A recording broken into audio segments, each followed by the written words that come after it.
Hello friends, मैं गौरवदेव भारत जिस academy में आप सभी का स्वागत करता हूँ। सबसे पहले सभी को राधे राधे, जय श्री राम। आज की क्लास में हम लोग देखेंगे ज्योग्राफी में भारत में सिंचाई। ठीक है, आप लोग भी साथ साथ आंसर लगाइए और अपना आंसर कमेंट बॉक्स में दीजिए।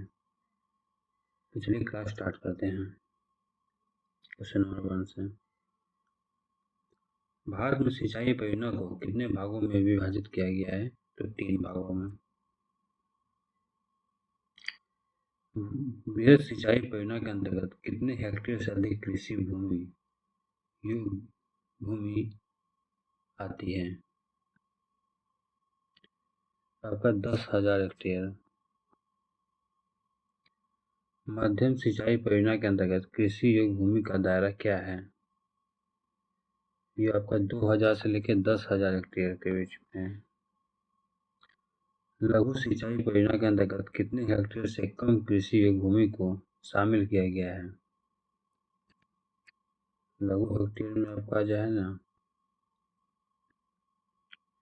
2,000 हेक्टेयर है। ठीक है, ये वर्तमान समय में भारत की कुल सिंचित क्षेत्र का कितना प्रतिशत भाग बड़ी एवं मध्य सिंचाई परियोजना के अधीन आता है? 5 नंबर, ये आपका 37% है।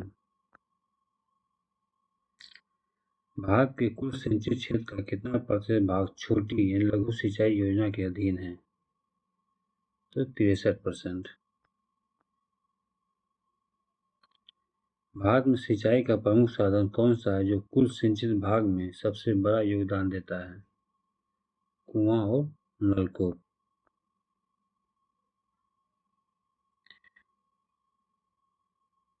भारत में कुएं एवं नलकूप द्वारा कितने प्रतिशत भाग पर सिंचाई की जाती है? ये आपका 55.9%। भारत में नहरों द्वारा सिंचित भाग का प्रतिशत कितना है? 31.4। भारत में तालाब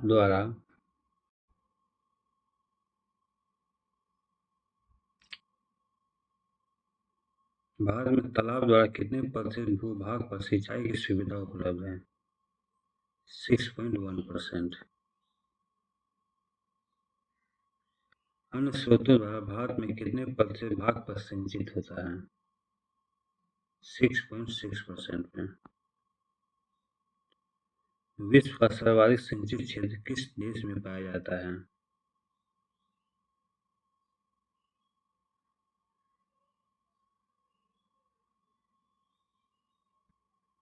वापस चीन में। विश्व के कुल सिंचित क्षेत्र का कितना प्रतिशत भाग चीन में स्थित है? आपका 21% हो जाएगा। विश्व के सर्वाधिक सिंचित क्षेत्र के मामले में भारत का प्रतिशत कितना है? 20.2%। भारत में शुद्ध बोए गए क्षेत्रों के लगभग कितने प्रतिशत भाग पर सिंचाई की सुविधा उपलब्ध है? 33%। भारत में शुद्ध बोया गया क्षेत्र लगभग कितने लाख हेक्टेयर है?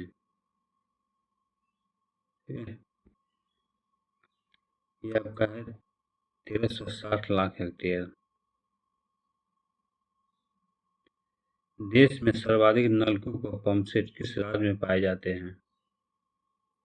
आपका तमिलनाडु में। सर्वाधिक नलकूप व पंपसेट के मामले में तमिलनाडु 18% के बाद दूसरा स्थान किस राज्य का है? आपका महाराष्ट्र का है। ठीक है, 15.6%। केवल नलकूप की सर्वाधिक सघनता वाला राज्य कौन सा है? डेंसिटी। ये आपका उत्तर प्रदेश है। प्रायद्वीपीय भारत में सिंचाई का प्रमुख साधन क्या है?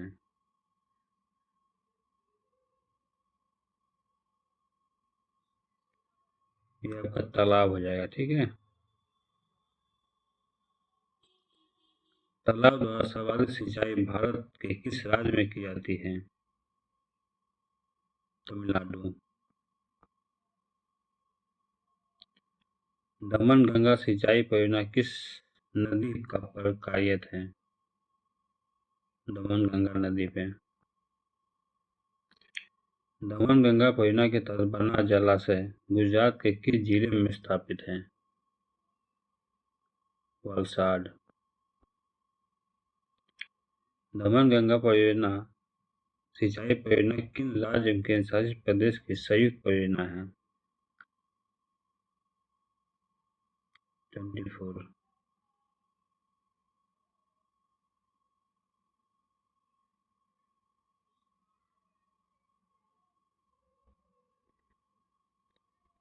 ये आपका गुजरात, महाराष्ट्र, दादर और नागर हवेली हो जाएगा। 25 है ये। दमन गंगा नदी निम्नलिखित में से किस सागर में गिरती है?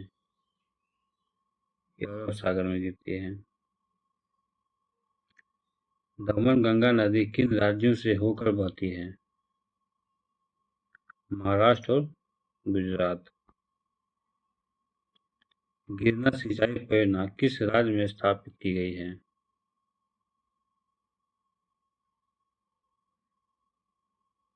गिरना महाराष्ट्र में, ठीक है।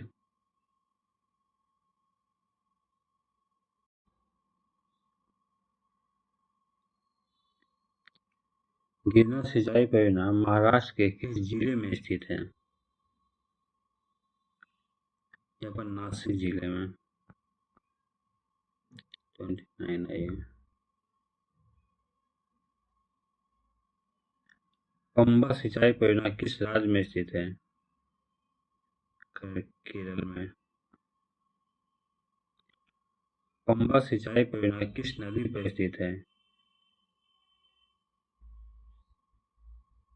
यह पंबा नदी पर स्थित है। टिहरी पनवेली कॉम्प्लेक्स किस राज्य में स्थापित है? यह उत्तराखंड में।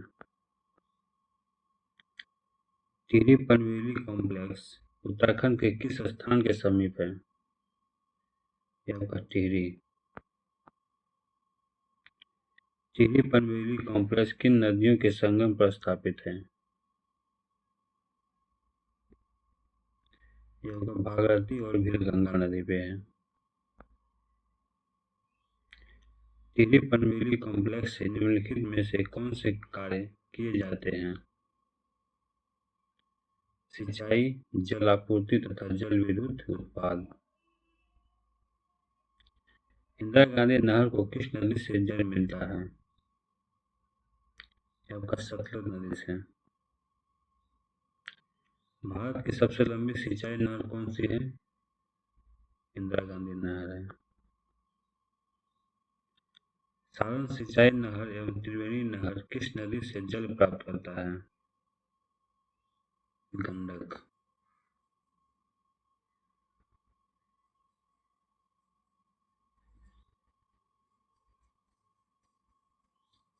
राष्ट्रीय जल संभल परियोजना का क्रियान्वयन किस मंत्रालय द्वारा किया जाता है?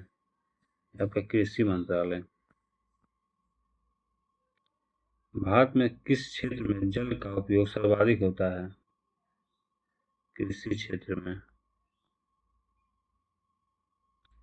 विश्व की सबसे बड़ी मल्टी स्टेट लिफ्ट सिंचाई स्कीम कालेश्वर भारत के किस राज्य में स्थित है?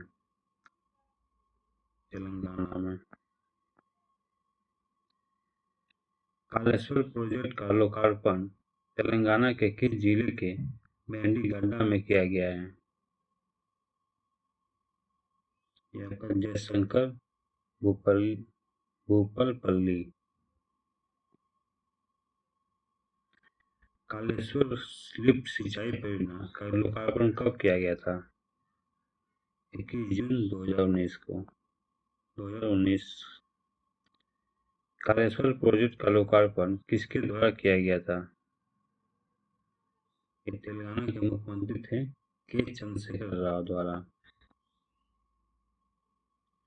कालेश्वर लिफ्ट सिंचाई प्रोजेक्ट में अधिकतम कितनी क्षमता वाले पंप का उपयोग किया गया है? 139 MW। कालेश्वर प्रोजेक्ट के तहत निर्मित विश्व की सबसे बड़े टनल रूट की लंबाई कितनी है? ये आपका जो है ना 203 मीटर हो जाएगा। ठीक है, नेक्स्ट है, कालेश्वर विश्व की अकेली एकमात्र ऐसी प्रोजेक्ट है जो प्रतिदिन कितनी पानी लिफ्ट कर सकती है? 2 टीएमसी। कालेश्वर परियोजना के जरिए कितने लाख एकड़ भूमि एवं हजारों गांवों के पानी की जरूरत पूरी होगी? 45 लाख एकड़। कालेश्वर परियोजना में किस नदी का पानी कृषि भूमि को पानी की सप्लाई के लिए लिफ्ट किया गया है? गोदावरी नदी। कालेश्वर परियोजना में सबसे ज्यादा पानी का उपयोग किस सागर या जल में होगा? श्री राम सागर। ठीक है, 200 टीएमसी है इसमें। भारत सरकार ने राष्ट्रीय जल संसाधन परिषद का गठन किस वर्ष किया था?